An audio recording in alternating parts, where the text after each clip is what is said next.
My wife kept her inheritance for herself, but now she expects me to use mine to renovate our home, so I reminded her who owns it. Many people will probably think I'm a jerk after I tell this story, but I honestly don't care. It was finally time to stand up to my wife. My wife's name is Carrie, 54, female. We were both married once before, and we married each other about 10 years ago. When we got married, I was already a well-established man. I have a thriving career in pharmaceutical sales, and a house that I purchased on my own after my divorce. I met Carrie at a bar one night while I was watching the game with my buddies. As soon as we made eye contact from across the room, that was it. We could both tell that there was a spark between us. We sat down at a table together and talked for hours that night. For her age, she was a beautiful woman. I couldn't stop staring at her. She ended up coming home with me that night, and we've spent almost every day together since. But now, after almost a decade, I'm starting to think maybe she was only attracted to me for my money. Carrie didn't have an impressive career, but that didn't matter to me.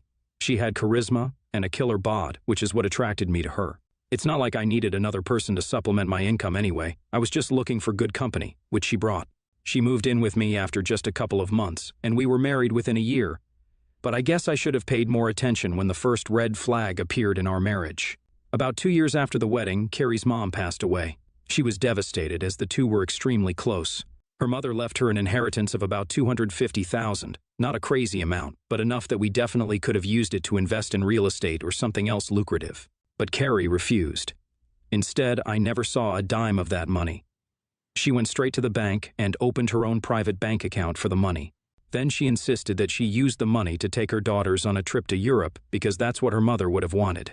Then she insisted on buying a new car because her old one, which we had only purchased a few years earlier, wasn't what she wanted. Then the list went on. She bought jewelry, designer clothes, more vacations, more frivolous things for her daughters.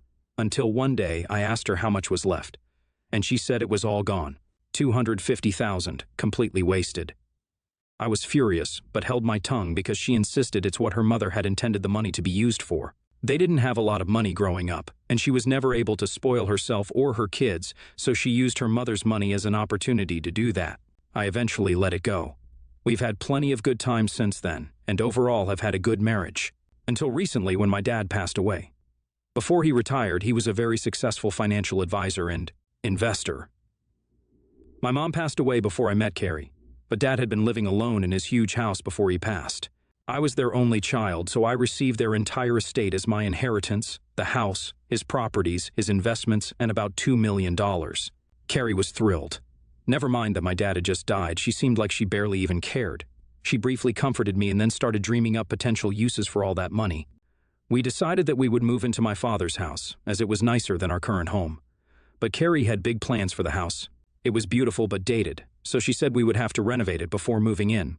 She made grand plans for a full kitchen remodel, a giant pool installation in the backyard, even having a full movie theater put in the basement.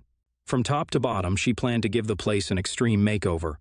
I went ahead and let her make these plans, thinking there was no way it could add up to be that much. But then the quotes from contractors started rolling in. After totaling up all of the estimates, her grand plans would end up costing us about $1.2 million in the end. I was floored. How could she seriously think it was a good idea to spend over half of my inheritance on renovations? The house was perfectly livable as is. She just wanted all of these fancy bells and whistles to show off to her friends. I couldn't keep my mouth shut anymore. I told her she better not have put any deposits down on any services yet. Luckily, she said she hadn't. I told her that she needed to call every one of those contractors and cancel all of them now. Now this made her angry too. How can you expect us to live in a place like that without making a few updates? That place looks like the 80s threw up on it, she said. I told her I didn't care what it looked like. It was my inheritance, and we were going to spend it the way I felt was fitting. Your inheritance? What happened to what's mine is yours. We're married, you know, she said. I actually laughed out loud at this. Had she really forgotten what happened when she received her mother's inheritance? How she kept all of it from me and blew it all on frivolous things? If anyone knows about what's mine is yours, it's me. Here I was, giving her free rein to make some home improvements because I know that we're married and that she should have a say over what we do with the money as well. But not anymore. Any access she had to that money is long gone now. Let's not forget, Carrie, without me, you wouldn't even have this house, I said. After this, she was livid. She stormed out of the room, and we haven't talked since. That was 2 days ago. She went to stay with her sister, and I'm sure they've been having a grand old time making me out to be the bad guy. But honestly, I don't care anymore. She might have wasted her entire inheritance, but I won't let her do it to mine as well. I fully intend to do the smart thing and invest the money. Now I just hope she can come to her senses and realize how ridiculous she was being. But the one thing I know is that I am not backing down on this. Either she can live with me in the house as it is, or she won't be living with me at all. And if that makes me an a-hole, I don't care. Well, luckily, she did come to her senses. She came home yesterday after spending a few nights at her sister's house. At first, it was awkward, and we didn't say much to each other. But once we sat down in the living room with some glasses of wine, she apologized. She said she realized how out of line it was for her to want to spend that much money. She just wanted to have a really nice place and got carried away with the possibilities. I accepted her apology and decided to meet her halfway. It's true that the house could definitely use some updating, so I agreed to at least do the kitchen renovation and a few other cosmetic touches. And I agreed that we can make updates to the house over time as it makes sense financially for us. She said that this sounded good to her. We also talked about how her inheritance was handled all those years. She said that she realized a lot of these issues stem from a toxic relationship she'd had with money ever since she was a little girl. Something psychologically triggers her to spend money as soon as she receives a large sum of it, and it's always been an issue for her.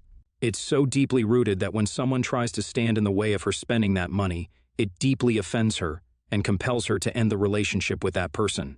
I'm just glad it didn't get to that point with us. All in all, this has been a great learning experience for us. I learned things about my wife's money habits that I hadn't known through almost 10 years of marriage. I looked into it further, and it turns out that therapy can help people heal their relationship with money. So we're going to look into finding a therapist and possibly go to sessions together. As terrible as our fight was, I'm grateful it did bring us closer together. I'm just excited to move up from this and get moved into our new home together. It's been 6 months, and life has never been better. We found a psychologist who specializes in financial issues, and we've made great progress together. In this time, we've been able to set a budget and plan for our future together. Although I'm still grieving my father, this has been such a beneficial time for Carrie and I's relationships, so I am thankful.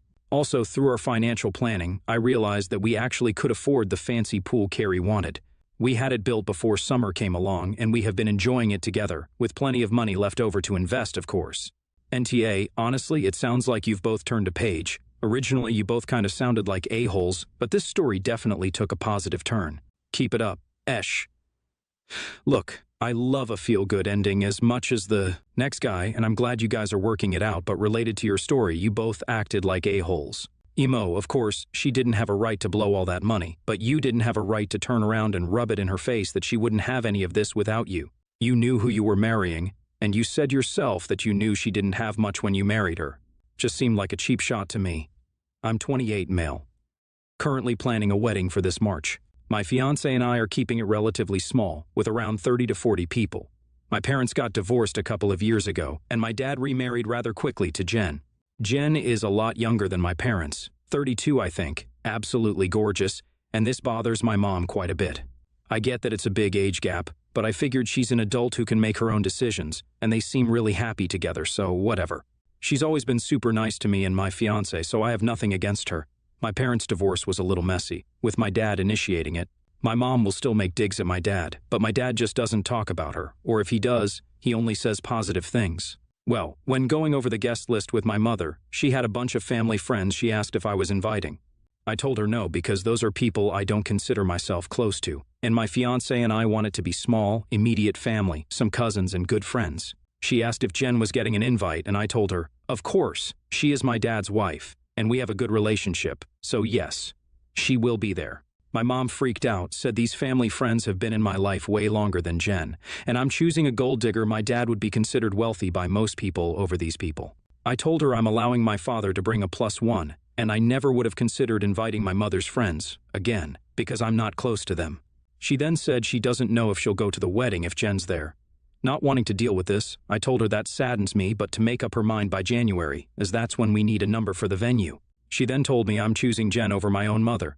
I don't personally feel that way, but my older sister, who is Jen's age, also doesn't love the whole situation and is saying I should just uninvite Jen. AITA for keeping Jen on the list? Personally, I think Jen is awesome and would love to celebrate with her, and I think the whole thing is pretty dumb. I have offered my mom a +1 if she wants to bring a date or a friend. No, Jen was not an affair partner, though my sister and I both are pretty sure they either cheated on each other or they had an open marriage. The marriage never seemed like a great one as long as I can remember. While they just got divorced a few years ago, it was on life support far before that. NTA. But can you put yourself in your mom's shoes? She clearly doesn't have a +1. Her ex is bringing his hot young wife, who's barely older than his daughter, and as a final insult. Now she knows she doesn't even have her close family friends who she's known for years and can support her coming to this ceremony. I'd find room for another couple. Ask your mom to choose which one. Who cares if she has a +1 or a +2? Another couple, if you move forward as you are, sure, in the strictest sense, you're NTA. But you are putting an older woman whom you love in a tough spot. Even if, theoretically, sure, she shouldn't mind. I'd let her choose another couple, make her happy, all for just an extra person or two. There's being NTA, then there's being someone who goes out of his way to be there for his mom at a tough time. Be the latter, and congratulations. Weddings are about celebrating the love shared between a couple. That being said, we all come with baggage and families and backstories. Your parents aren't perfect. Your dad's quickly moved on with his life and is happy. It is much easier to be the nice and good parent when you're in a happy place. Your mom has not, and I'm sure her behavior reflects this. You aren't the a-hole, but your mom wanting a support group on what will be a very difficult day isn't the a-hole either. Honestly, I would suggest a compromise if you want to retain a relationship with her. She's trying to insulate herself, and that is completely understandable. You wanting a small wedding is also understandable, but honestly, I wouldn't sacrifice a relationship with a parent over it. Also, LOL at Jen being nice. She is your peer and married to your dad. She has to be nice to you.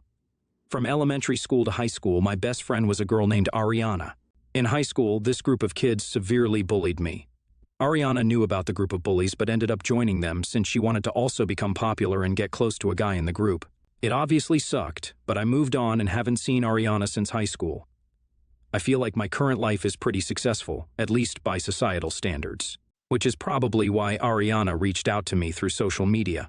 She apologized to me for the bullying in high school and explained that she needed help because she was leaving a bad relationship and needed somewhere to stay and money for a hotel until she could figure out permanent housing. I told Ariana that I was open to talking again through social media, but I really wasn't comfortable giving her money or having her move in since we haven't talked in years. Ariana accused me of still being mad over what happened in high school and holding it against her. I told Ariana that I forgave her for the bullying and wasn't mad about it anymore. It's just ridiculous to have her move in or send money when we haven't talked in, like, 7 years. A few family members who knew Ariana as my friend before high school said I was in the wrong for not helping Ariana. They said that popularity can seem like everything in high school. And even though Ariana caved to peer pressure, she was sorry enough to reach out to me and apologize. And I am cruel for not helping her when she's trying to get out of a bad relationship, and I am more than capable of helping. I understand that high schoolers can do bad things out of peer pressure, and I forgave Ariana for the bullying. I also acknowledge that leaving a bad relationship is tough, but I still think it's ridiculous for Ariana to move in or expect money from me when we haven't even talked in years. Am I the NTA? Anyone asking for money, especially after having not spoken for years, would strike people as weird and definitely make them feel uncomfortable. Your family's saying you're in the wrong, can assist her if they feel so strongly about the situation, but you have every right to choose how you want to spend your money and who you choose to invest your time in. There's no telling, really, how letting them move in with you would go, especially if you take into consideration how often couples alone struggle with adjusting to one another, even after having been together for years. It simply sounds like a last-ditch effort by reaching out to you, and it's also kind of insulting to get mad at you, saying you're still holding a grudge while she's actively trying to solicit help from you. It just screams, I'm trying to use you. NTA. Did your family members offer to put her up? There's a huge red flag here. She has no friends to put her up, no family of any kind willing to help her out. Why? Why is she calling a former victim from 7 years ago? Your concerned family members can club together and help her stay in a hotel for a week. It's not your concern, nor your responsibility. And I'd be very leery of anyone who has to resort to someone they parted on bad terms with and haven't talked to in 7 years. Want to know why she called you? You were nice. You didn't snap back at the bullying. She knows she can guilt you into this and get away with stuff while living there. She doesn't think you put your foot down. Don't worry about it. Do give her the contact info for any relatives. Uncle Buck sounded really concerned. Here's his Facebook contact. You can ask him directly. NTA. Unless you have a habit of letting people you hardly know move in with you or take your money, no one should be surprised you are not helping this woman. 7 years is a long time. You don't know her. Even if you had parted as friends, The separation of 7 years is enough that you have no obligation to her. This woman should have more recent friends, as well as family, that she can turn to. If she is coming to you after all this time, it may be because she has exhausted and/or alienated everyone else. Don't give her a penny, or she will keep coming back for more. She sounds like a user.